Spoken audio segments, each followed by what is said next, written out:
This is a shortcut method on how to solve the alternate version of exercise 5-3 on page 256, something that's not in the textbook, but a real handy way to solve these problems a little bit more efficiently. We saw in the earlier problem this data set for Laker Company. They had beginning inventory of 200 units that they paid $7 for. On January the 10th, they sold 160 of these units. They sold them for $18 a piece. You recall when we did the previous video that really didn't play in at all, that value that they sold those inventory units for, when we were determining the cost of goods available for sale or the cost of goods sold or the ending inventory for that matter. So don't really need that information here to solve just what we're looking for. What was the value of ending inventory or what was the value of cost of goods sold? It doesn't really play into it at all. They purchased more on January the 20th. They purchased 150 units. The price was going down, went down 20 cents per unit, so they got these at $6.80. January 25th, they sold 100 more units. January 30th, they purchased some more units, 160 at $5.90 a piece. So just like before, we were asked to solve these two primary things. What was cost of goods available for sale?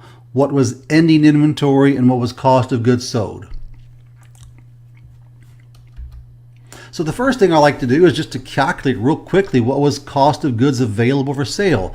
That's just the cost of all of the units at their per unit cost that the company had available to sell during the entire month. We know altogether the 200 plus the 150 plus the 160, they had 510 units to sell. Well, we're just trying to figure out what was the total cost of all 510 units. So take the 200 times 7, and those they paid $1,400 or had a value of $1,400. The 150 at $6.80 a piece, $1,020. The 160 at $5.90 a piece, $944, or altogether what was their cost of goods available for sale? $33.64. Plunking that inventory cost into our handy dandy T account, the cost of goods available for sale, $33.64. Now we can solve one of two things, either ending inventory or cost of goods sold. I like to apply the logic of the problem and then value what was left. So in this shortcut method, that's the approach that I'll take.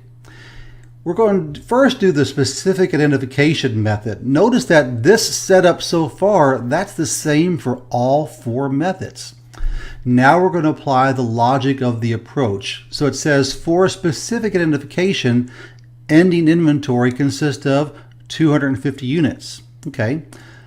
Where 160 were from the January the 30th purchase. Oh, so they have all of those. 70 are from the January the 20th purchase. Oh, they sold some of those. And 20 are from the beginning inventory. Oh, they sold some of those as well. So let's just go through this and just kind of mark up our chart to show what was sold and kind of what's left. Then we'll revalue what was left. So first off, we know that the 160, they say that was totally left, so we don't do anything with that. Out of the 150, how many were left? There's only 70 that are left out of the 150. And out of the 200, how many are left? Well, only 20 are left from there. So now that we have that information, we simply revalue the stuff. From that beginning inventory, there's 20 at $7. So what's the value of that beginning inventory, that beginning layer now? It's $140 because 20 times 7 is 140, right? The January 20th purchase of 150, we only have 70 of those left, so let's revalue them. 70 times 680 is 476. And then notice the January 30th, we haven't touched those, and so those are still that's still a good number for their value of 944. So all we do is we just total up these three numbers to determine what's the value of ending inventory. We take the 140 plus the 476 plus the 944, we total that together, and the value of the stuff that's left is $1,560. Okay? Just apply the logic of the problem to figure out what's left, then value what's left, and that's the total value of ending inventory. So in this case, ending inventory is $1,560. Do we know what cost of goods sold had to have been then? Well, sure, take 3364, subtract out of 1560, and what's left is 1,840. Okay? Very, very simplistic shortcut method. Let's take a look at a shortcut method for the average cost. So we have our exact same data that we started with. Go ahead and first calculate what cost of goods available for sale. That's the exact same as before, the 3364.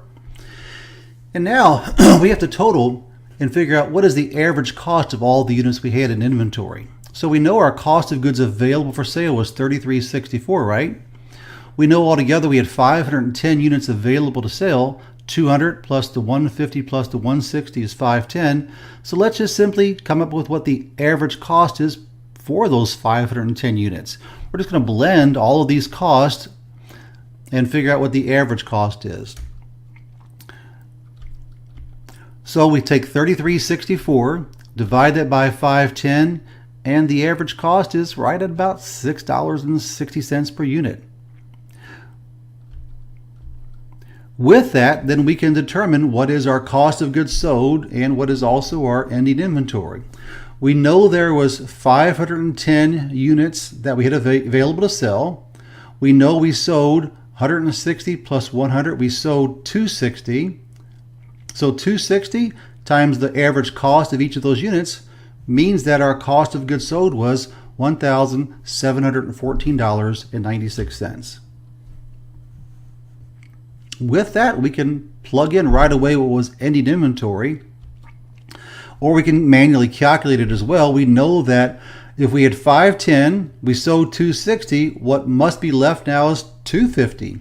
So just value those 250 at their average cost of $6 and some change, $6.60 rounded up, and we see that the ending inventory is $1,649.04. Okay, very, very similar approach. You apply the method after you determine the cost of goods available for sale. Apply the logic of the problem, the logic of the method, and that's going to value what's left. It's going to value the ending inventory, or it's going to value the cost of goods sold. Subtract one of those numbers out of the cost of goods available for sale, and what's left over is the missing number. Let's take a look at the shortcut method now for the FIFO approach. Same data as before, exact same data. Calculate what? Cost of goods available for sale. Are you getting tired of that yet? 3364. Now let's apply the logic of the problem. This is the first in, first out method. So the first in, first out method says the first cost we have are the first costs that are getting expensed out. So what are the first costs that we have? That's the January 1st cost, what we started with. Then it's the January the 20th we'll take things out of. Then if anything has to be taken out last, it'll come out of the last layer of cost, the January 30th cost. So we had altogether 160 plus 100, 260 units that were sold. Where are we going to start taking those 260 units out of? What we started with or what we ended up where we purchased last? What we started with, aren't we? So out of the 260, we're going to take 200 away, and that leaves 0. How many more are we still trying to account for? We're still trying to account for 60 more. So out of the 150, we'll take 60 out of there, and it's going to leave 90. And now we've accounted for all of the units that were sold during the month. What do we do next? We simply revalue things. There's nothing left from the January the 1st unit, is there? Nope, that's 0. From the January the 20th, there's 90 left at $6.80 a piece, so calculate that new value. That's $612. And notice we didn't touch at all the January the 30th, so that value still holds true. Our total is no longer $33.64. What's the new value of our ending inventory? We'll total it up. $612 plus $944 is $1556, and that's the new value of our ending inventory.